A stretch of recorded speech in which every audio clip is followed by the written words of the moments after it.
दोस्तों, अगर आप भी सीरियल ये रिश्ता क्या कहलाता है को देखना पसंद करते हैं तो सबसे पहले इस वीडियो को एक प्यारा सा लाइक और चैनल को सब्सक्राइब जरूर करें। दोस्तों, वहीं आगे आने वाला एपिसोड बहुत ही ज़्यादा धमाकेदार होने वाला है, जिसमें आप सभी को देखने को मिलेगा कि इधर कार्तिक अपनी बच्ची की जानकारी में लगा हुआ होता है कि उसकी बच्ची जिंदा है, कहाँ है। वो एक जर्नलिस्ट को पैसे देता है एक रात के पता लगाने के, तो वो इतना ही पता लगा सकता है कि आपकी बच्ची अभी जिंदा है। वो ये पता नहीं लगा सकता कि आपकी बच्ची अभी है कहाँ और किस हाल में है। तभी कार्तिक उस जर्नलिस्ट को बोलता है कि एक नाइट में आपने इतना ही काम कैसे किया। तभी वो बोलता है कि मैं भी एक इंसान हूँ, इतने पैसों में इतना ही काम होगा, मैं कोई मशीन नहीं हूँ। ये बोलकर वो जो ही जाने लगता है, तभी कार्तिक बोलता है कोई बात नहीं है, आप मुझे और जानकारी दो उसकी। तभी वो बोलता है कि आपको तो मुझे थैंक यू बोलना चाहिए कि चलो भाई, कैसे भी हुआ कुछ जानकारी तो मिली। तभी ये बात सुनकर कार्तिक बोलता है कि हाँ हाँ, थैंक यू। वो क्या है ना, मैं मेरी बच्ची के बारे में जानना चाहता हूँ कि वो कहाँ है, किस हाल में है और कैसे है। तो मैं उसके अंदर ज़्यादा ही सोचने लग गया था। बहुत बहुत धन्यवाद आपका, आपने हमें बताया। ये बोलकर कार्तिक बोलता है ठीक है। और फिर इधर दिखाया जाता है कि स्मर्थ और गायू, जैसे ही गायू किचन के अंदर जाती है और अपनी नौकरानी को बोलती है कि आप केक बनाना अच्छे से और उसके अंदर चॉकलेट बहुत सारी डालनी है। तभी समर्थ, जो ही गायू निकलती है किचन से, तभी समर्थ आता है और बोलता है कि चीनी थोड़ा कम। उधर गायू बाहर जाकर रुक जाती है और समर्थ को डांटने लग जाती है कि आप तो वंश से प्यार ही नहीं करते हैं, वंश को तो आप मोटा होने से रोक रहे हैं। इसका मतलब ये थोड़ी है कि उसके खाने को ही आप अभी रोक देंगे, उसको भूखा ही रखेंगे।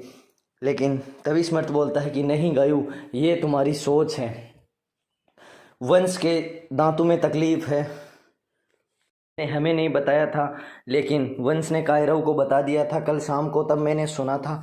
तब मैं उसके बारे में सोच रहा हूँ कि कहीं ना कहीं उसके दांत में तकलीफ है तो ज़्यादा दिक्कत ना हो जाए, इसलिए मैंने चीनी के लिए मना किया है। तुम तो मुझे हमेशा गलत ही समझती हो। मैं तुम्हारे बारे में केयर करता हूँ तो तुम सोचती हो कि मैं अपने बच्चे के बारे में केयर कर रहा हूँ, ना कि तुम्हारे बारे में। ये तुम्हारी गलत सोच है। और जब मैं वंश के बारे में केयर करता हूँ तो तुम ये सोचती हो कि मैं वंश को नहीं चाहता हूँ। ये कोई बात नहीं है कि आप, तुम्हारे पेट के अंदर जो बच्चा है वो मेरा हो और वंश सौतेला बच्चा है। इसका मतलब ये नहीं है कि मैं भी उससे प्यार नहीं करता हूँ। ये बोलकर वो वहाँ से चला जाता है। तभी इधर गायो बोलती है कि जो मेरे पेट के अंदर जो बच्चा है वो भी मेरा ही है, क्या मैं उसकी माँ नहीं हूँ, क्या मैं उसका ख्याल नहीं रख सकती। ये सब बोलती है और वो भी चली जाती है। और उधर देखने को मिलता है कि जो ही कार्तिक घर आता है तो उसके साथ वंश और कायरव भी घर आते हैं पिज़्ज़ा लेकर। तभी मनीष जी और सुरेखा दोनों उसको सामने मिल जाते हैं और वो बोलते हैं कि बेटा क्या हुआ। तभी वो बोलते हैं कि हम भी कुछ गिफ्ट देना चाहते हैं नायरा को, नायरा भी घर पे नहीं है। तभी वो बोलते हैं क्या बात हुई। तभी वो बोलते हैं कि गनगौर पे तुम तो कुछ ना कुछ गिफ्ट दोगे, हम भी देना चाहते हैं, हमारा एक पसंद का गिफ्ट हमने चुना है। तभी वो कायरव और वंश को कार्तिक बोलता है कि बच्चों जाओ, तुम हाथ धो के आओ।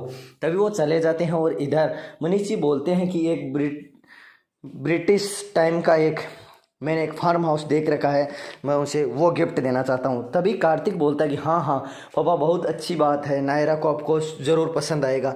उधर नायरा को दिखाया जाता है कि वो गाड़ी चला रही होती है और रो रही होती है रमा दादी की बातों को सुनकर। और कुछ ही समय बाद दिखाया जाता है कि नायरा घर के अंदर आने ही वाली होती है जब कार्तिक उसके सामने बैठा होता है। और कार्तिक जो ही खड़ा होता है और पूछता है क्या हुआ नायरा, तुम ऐसे कैसे हो, सब ठीक तो है ना। तभी वो बोलती है कि नहीं नहीं, कुछ ठीक नहीं है, क्योंकि रमा दादी से मेरी बात हुई थी फ़ोन पर जिस समय तुम दूसरों से बात कर रहे थे। तभी तभी वो बताती है कि रमा दादी मिली और उसने कहा कि वंश के पिता विवान और उसके पेरेंट्स यहाँ आ सकते हैं, क्योंकि वंश विवान का बेटा है। वो अभी शादीशुदा है लेकिन उनके कोई बच्चा नहीं है, तो वो अपने बच्चे को ले जा सकते हैं, तो वो लेने ज़रूर आएंगे। ये सब मुझे रमा दादी ने बताया था। तभी कार्तिक बोलता है कि नहीं नहीं, इसका मतलब ये थोड़ी ना होता है कि गायू अगर दूसरे बच्चे को जन्म दे रही है तो वंश को छोड़ देंगे। नहीं नहीं, एक माँ के लिए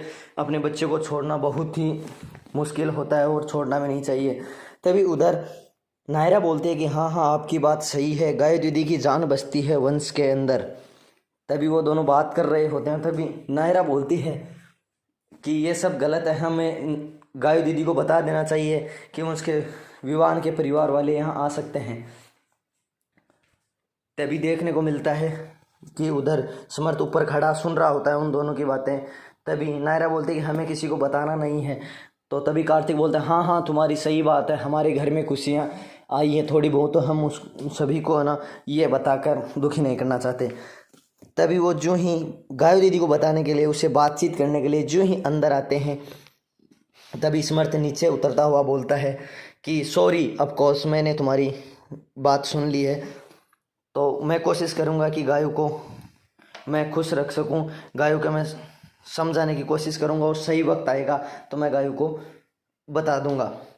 तभी नायरा बोलती है कि हाँ हाँ ठीक है चाचू, लेकिन मुझे तुम पर, जैसे ही नायरा बोलती है ये शब्द कि मुझे तुम पर, तभी समर्थ बोलता है कि नहीं नायरा ये तुम्हारी सोच है, मैं वंश से परेशान नहीं हूँ, वंश की कुछ कमियों की वजह से परेशान हूँ कि वो कुछ ना कुछ गलत करता है उससे, ना कि मैं वंश से नफरत करता हूँ। तभी ये बोलकर समर्थ चला जाता है कि ये सब मुझ पर छोड़ दो, तुम थक गए हो, तुम जाकर आराम कर लो।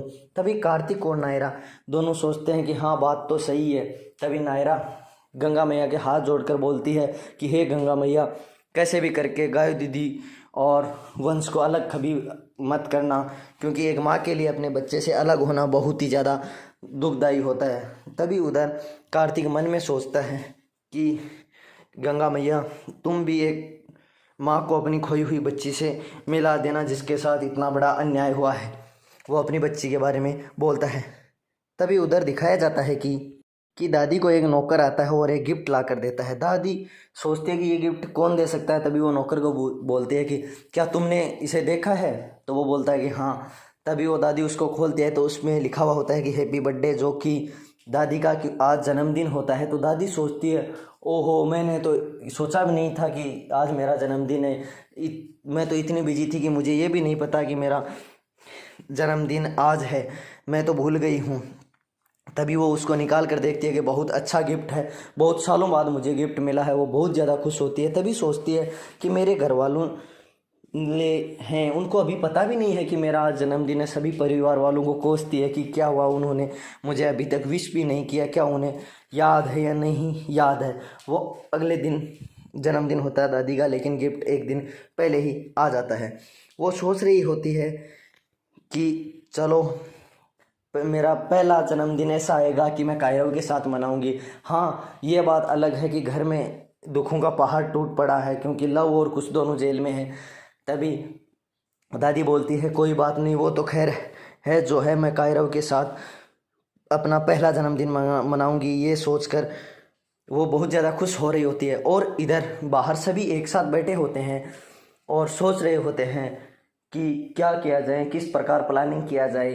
तभी मनीष जी बोलते हैं, कार्तिक और नायरा, समर्थ, वंश और साथ में कायरव बैठा होता है। तभी ये सब साथ में सोच रहे होते हैं। इनमें मनीष जी बोलते हैं कि कैसे भी करके हमें ऐसा कौन सा सरप्राइज माँ को देना चाहिए ताकि वो उसको देखकर बहुत ज़्यादा खुश हो। तभी वो सब सोच रहे होते हैं कि क्या क्या करें। तभी नायरा बोलती है कि हमें कुछ नहीं करना है, हमें हमेशा की तरह ही पहले सुबह जल्दी उठना है, उठ के पाँव छूने हैं और उनको हैप्पी बर्थडे बोलकर उनसे आशीर्वाद लेना है। तभी मनीष जी ऐसे नक्कल टाइप में इशारा करते हुए बोलते हैं कि ऐसे आशीर्वाद तो वो तो हम रोज़ ही कर रहे होते हैं। तभी नायरा बोलती है कि फिर हमें किसी को भी पूरे दिन में बर्थडे के बारे में बात भी नहीं करनी है। फिर जो ही शाम होती है हम सब पार्टी मनाएंगे। तभी वो डिंग करके सभी नाचने लग जाते हैं। फिर इतने में कायरो बोलता है कि नहीं नहीं, केक मैं पसंद करूँगा। तभी मनीष जी बोलते हैं कि नहीं नहीं, मेरी माँ है, मैं पसंद करूँगा। तभी कायरो बोलता है कि आप तो हमेशा से ही पसंद करते आए हो, मेरी दादी है तो इस बार मैं कलेक्ट करूँगा। तभी वो बोलता है कि क्या पसंद आएगा माँ को, ये सब मनीष जी सोच रहे होते हैं। तभी कायरो और मनीष जी में झगड़ा हो जाता है। वो बोलता है मैं ऐसा करूँगा, वो बोलता है मैं ऐसा करूँगा।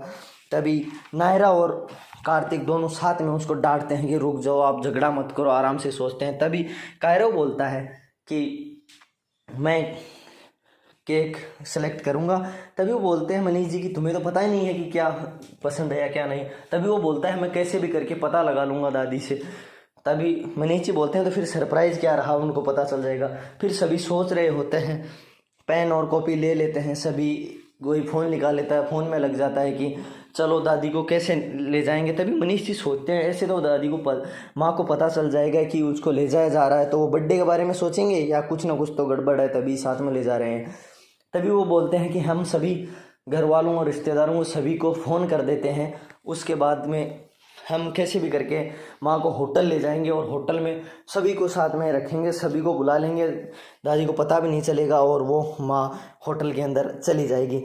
तभी सभी खुश होते होते हैं कि हाँ सही है। फिर सभी अपने अपने काम में लग जाते हैं कि काम बहुत है, ये सब सोचकर फिर उधर दिखाया जाता है कि नायरा और कार्तिक दोनों एक सोफे पर बैठे होते हैं और प्यार से बातें कर रहे होते हैं। तभी नायरा बोलती है कि मैं तो बहुत ज़्यादा थक गई हूँ। तभी कार्तिक बोलता है कि हाँ काम भी कितना था और मैंने बोला था कि हम दोनों साथ में मिलकर काम करेंगे, लेकिन नायरा तुमने तो मेरे साथ मिलकर काम नहीं किया, सभी काम तुम अकेली ही कर रही थी। तभी वो बोलते हैं कि नहीं कोई बात नहीं है, मैंने सभी कर लिए हैं। तभी दोनों प्यार से एक दूसरे की ओर देखते हैं और कुछ ही देर में एक सॉन्ग सुनाई देता है और वो पुरानी बातों को याद कर रहे होते हैं।